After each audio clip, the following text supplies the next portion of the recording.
plaisir, mesdames et messieurs, bonjour et bienvenue dans ce survol de l'actualité nationale sur Guinée Matin TV.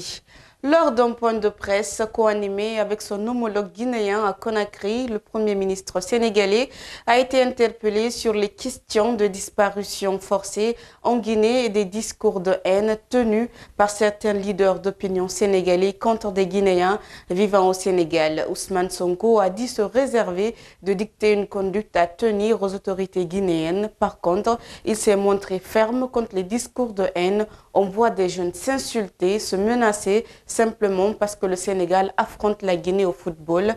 Il faut qu'on sorte de ça, a-t-il souligné. Le parquet de Koya a requis 20 ans de prison lundi contre Boubacar Bari, accusé d'avoir tué sa femme à coups de pilon en mars 2024 à Sébé-Akountia.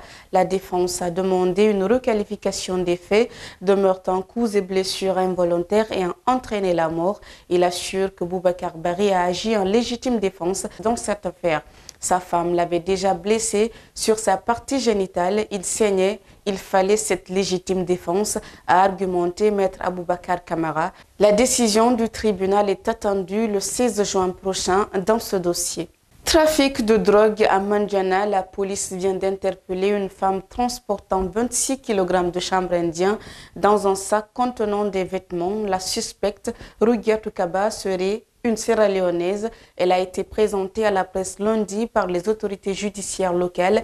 J'ai acheté cette quantité à Koindou en Sierra-Léone. C'est un homme qui m'a demandé de la transporter ici, a-t-elle confié. Le procureur de Mandiana, Mamadou Saliou Diallo, promet que justice sera rendue dans cette affaire.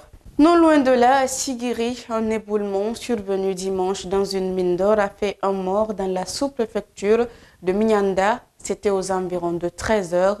La victime, Kamba Kamara, était âgé de 30 ans et père de 5 enfants. Un autre orpailleur de 41 ans a été blessé dans cet éboulement. Il a été évacué au centre de santé de Mignanda pour des soins. Et voilà, mesdames et messieurs, c'est pratiquement la fin de ce survol de l'actualité nationale.